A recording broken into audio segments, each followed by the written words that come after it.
Arekk Flank Scout Guide. My philosophy on playing Flank Scout, a short and simple guide. 7 minutes of Arekk. Cool. Let's load this thing up, shall we? Here we go. Is an extremely underrated role in 66, but it's also one of the most important. The role is meant to support the combo players by giving them information on the opposite side of the map, making plays, creating space, and doing any other dirty work. Dirty work. It's true. As a Flank Scout, sometimes you just, you got to be the guy who just caps the point, the guy who's willing to die, the guy who's willing to take a risk, the guy who goes and deals with that fucking idiot that keeps running through behind. You can often expect to do sub 200 DPM, sad. DPM and cap all game long. And cap all game long. How many caps does he have? What is this? Is this the caps? 12 caps? This might not sound fun, but that's just the reality of your role on the team. So just accept and embrace it. I like that he starts with that, because I think that Arekk is always a player that I think of as a team player. He's not a selfish player. He's not a guy who's worried about his stats or the glory. He just plays for that dub for the team. As a Flank Scout, you're mainly doing stuff with your roamer, but that doesn't mean the rest of your team doesn't exist. This brings me to my first point about playing Flank Scout, and that is to have effective communication. You will play so much better when you and your teammates communicate with each other and are on the same page. Here are the 3 W's to remember when effectively communicating with your teammates. The 3 W's. Communicate where you are, what you're doing, and when you're available to get in. Yeah. This is crucial, actually. Let me just rewind it real quick. Communicate where you are, what you're doing, and when you're available to get in.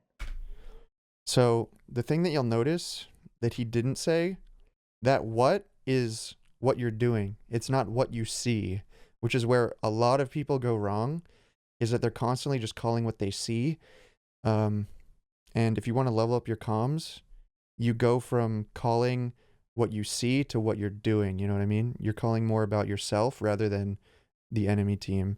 It's a mindset shift that makes you, I think, a little more proactive. Take note of this clip right here. I communicate that I'm playing passive and that I'm waiting for Patty to get here so that we can clear Cafe together. My team is pushing into mid through Valley, and Banny calls to me saying that Cafe is clear and that I needed to get in to create space for our combo. Sounds like he's trapping our shed. I'm playing Cafe passive until Patty gets here. Get the Cafe, Arekk. Okay. Traps on the edge of our shed. I'm in. On roof. So, this is actually really important. This is the type of communication that a Flank Scout should have with the rest of his teammates. So, the important thing about this is I tell Arekk to get in, and he doesn't go to Cafe and start peeking and chip shotting. He fucking gets in. So important. I think a lot of people miss this when they play flank, is that they'll come here.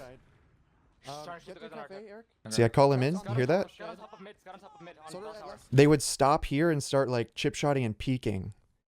That's not what I need. That's not what I said. I said fucking get in. So the fact that he just runs in relentlessly, fearlessly, and then actually gets on them so they have to worry about him, so crucial. This is the type of communication. Because if he would have just sat there chip shotting them, I'd be getting fucking collapsed on. So it's good that he trusts my calls and just goes. Even though he really didn't do that much here. It's not like he just came in and wiped them, you know what I mean? He just did his job. That's what I love about Arekk's playstyle as a flank scout, is that he'll do his job, and as long as he's listening to us, I never have to worry about what he's doing, because he's very consistent with that. Communication that a flank scout should have with the rest of his teammates. While communication is a key part in doing well on flank scout, another thing that is overlooked is being able to listen carefully. Not listening can lead to mistakes that can often make you lose teamfights or even lose rounds. Pay attention to any focus fires, damage calls, and any other important calls your teammates are making. Beast. Correctly.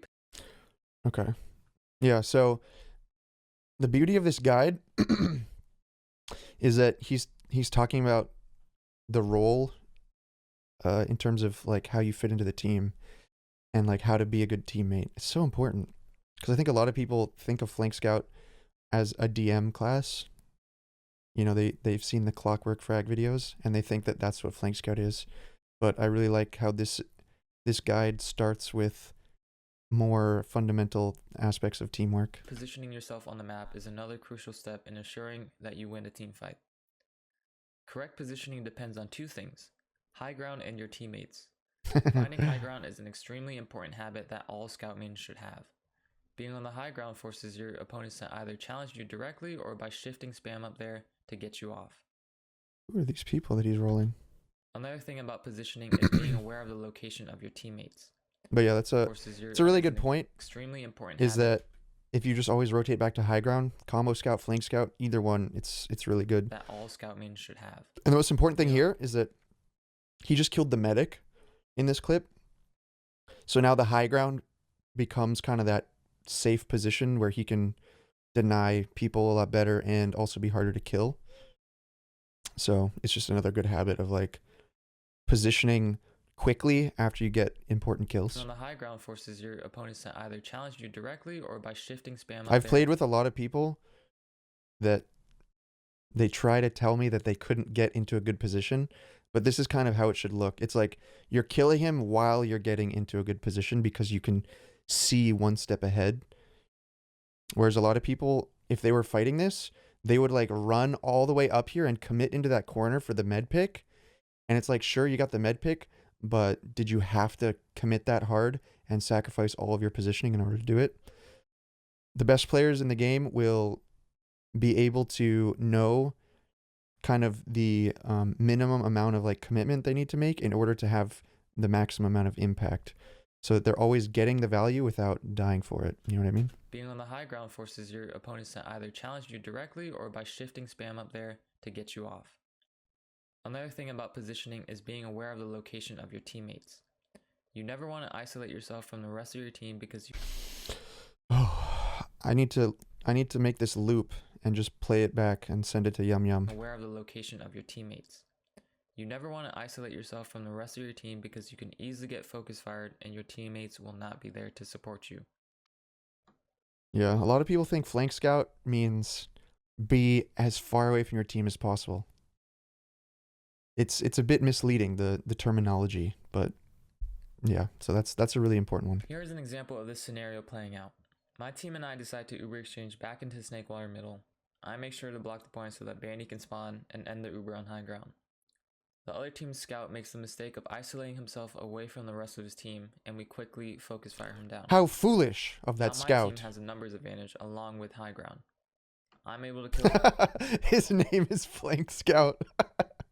That's like the epitome of the flank scout that people think you should be, is the guy that's like isolated. But no. A soldier who rocket jumped into my face. It almost looks like he's a paid actor when his name is Flank Scout. And the rest of my teammates killed but I swear these were real moments. Another thing that I see a lot of lower level flank players do is not valuing their life on flank. Yes, most of the time you are dying for your team, but if you have the opportunity to live after getting a kill, then do it. Especially when that kill is super valuable like a medic or demo. However, if your teammate or you end up killing a soldier or scout, then it might be okay to get greedy and look for more opportunities. I'm a firm believer that a flank scout should have the least amount of deaths possible. Here's a scenario where Patty and I are sacking to try and force the other team's medic. I get into a 1v1 with the soldier near point while Patty ends up dropping their medic. As soon as their med died, I immediately ran out and reconnected with my combo for the push. Yeah, this is so crucial. Back into second. If he would have died there, we still could have, been okay, but it would make this a lot harder for us to carry our momentum. We'd probably have to go into a slowdown phase, you know what I mean? Rather than us being able to keep pushing with heals and like playing confident. I immediately ran out and reconnected with my combo. So even just that one pick, if he would have given it to them, it really would have mattered. For the push back into second. Now let's move on to off-classing. Off-classing is a powerful tool that can help break stalemates, defend last pushes, and force Ubers early. With that being said, do not overdo it. Scout is already... Oh, so crucial. My request that I probably need to remind my teammates about is ask me for permission to off-class more often. Because there's way too many times I'm ending up with people on off classes, and I'm like, why? Why do we have an off class? This is not part of the plan, you know? And it just slows us down. And I think that some flank players, they try to off class too much when it's unnecessary. Um, and yeah, it really like hinders your team's ability to keep going Be forward. the most powerful class in the game, so only off class when it's appropriate to. The 3 classes that I like to play on Flank Scout are Sniper, Pyro, and Heavy. I sometimes like to play Sniper during stalemates because I can That play the heavy. game at my pace and work angles until I get a pick. Even if I'm unable to get a pick, my presence on Sniper forces teams to play in certain positions that could give my soldiers an opportunity to bomb in. Another thing that I like to do is snipe in the forward spawn.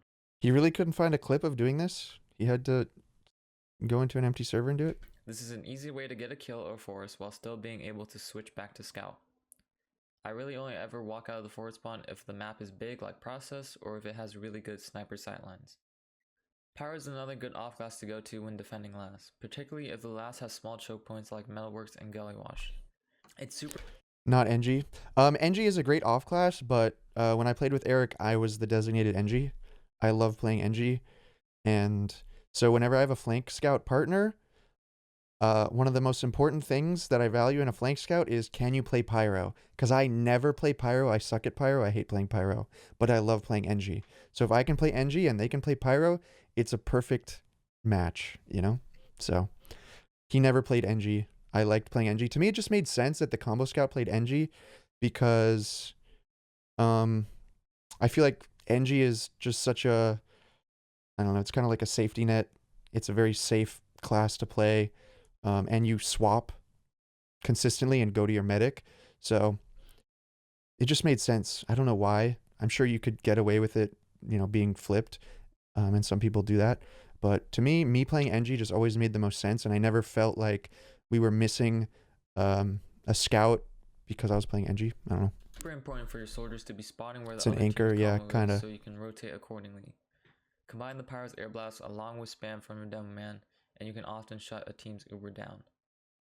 So another subtle thing about this, it kind of goes back to some of the other points he was making, is that even in his off classing, when he's playing Pyro here, and this applies to pretty much any off class, he's not just like insta dying on the off class either. So you'll notice that when he's air blasting them, he's trying as best as he can to keep them at bay while kiting back and like breaking sightlines so that he can make his life last as long as possible. Spotting where the other team's combo is so you can rotate accordingly. Combine the Pyro. See, right here, this is so crucial. He's backing up as they're coming in right air here. blast along with spam from your demo man, and you can often shut a team's Uber down. Heavy is He did end another up tool in dying, your but arsenal it was when close. He defending almost last. lived. You can off-cast to him when you're Some defending pyros are large just last insta points give where into you that can choke easily and they're kite just to the other down a side. player.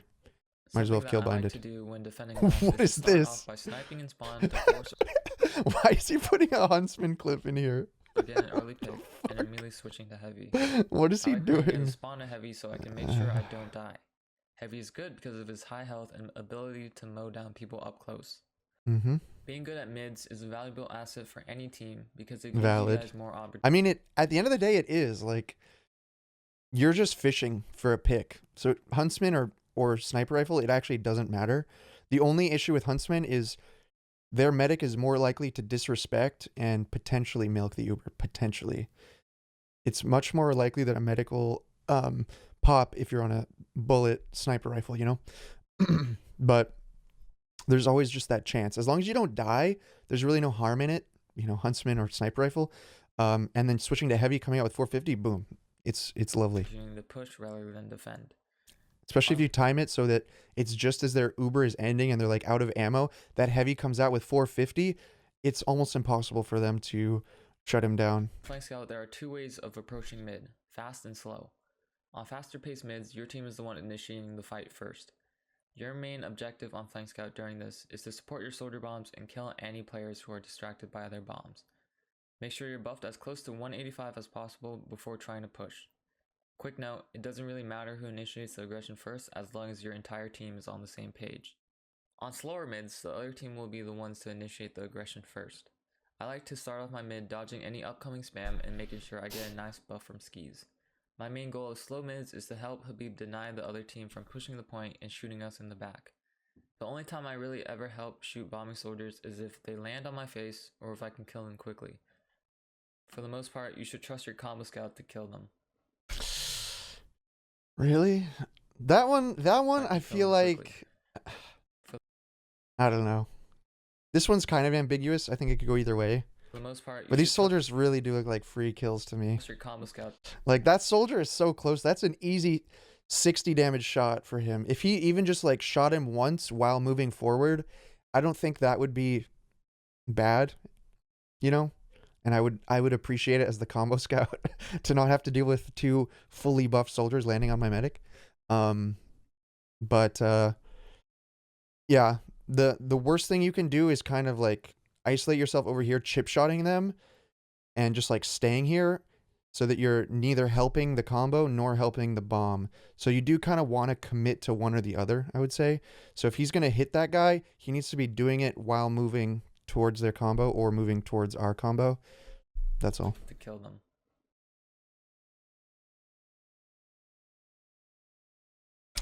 This is actually an underrated thing too. A lot of people, when they go forward, they go for medics on flank scout too.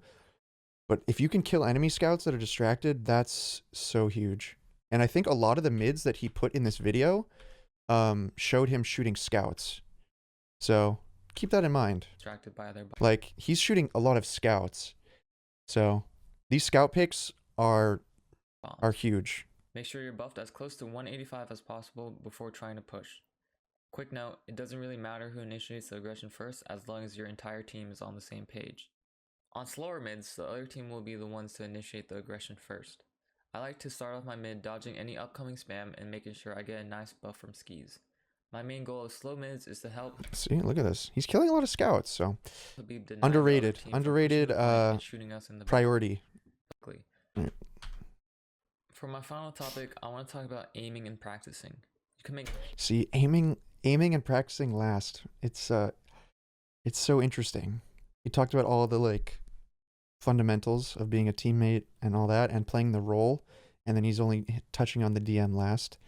I think if people prioritized in this fashion, it would actually make them better players. Make all the right decisions and still come up short if you don't hit your shots. This is why you need to have good aim. And the only way to get good aim is to just practice. First, find a sensitivity and sitting position that is comfortable to you and start practicing. People have different methods of practice. That's interesting he mentioned the sitting position. It's important, and I think it's something you would really only think of if you've experienced playing on LAN, and Arekk has played many, many LANs. So it's something that he's probably paid close attention to, because when you go to LAN, you want to be able to replicate everything. Your sitting position, your spacing from your monitor and keyboard, all that kind of stuff. And once you get into that comfort zone, that's when you play your best. I agree with that. As far as finding your sensitivity, I don't know if he's going to talk about it. I do have a guide about finding your sensitivity, so you guys can look that up, and I'm sure it would apply to what he's talking about too. Whether it be MG, bot maps, death matching, pubbing, or pugging. It's all about what you think is best for you. I personally like to practice my aim by loading up a bot map such as TR Walkway or MGing with my teammates. Overall, this was an extremely basic guide on how to play Flank Scout in 6s. I wish I could give you guys all the answers to being the best player possible, but most of this shit comes down to instinct and experience that you get when you play the game for as long as I have. The best way to learn is to play the game and ask yourself what you could be doing better. That or just watching Banny. What the fuck? Why is that? Why is that the image he puts? That or just why is this the image he puts? What? Why? What? Show me fragging. What the fuck?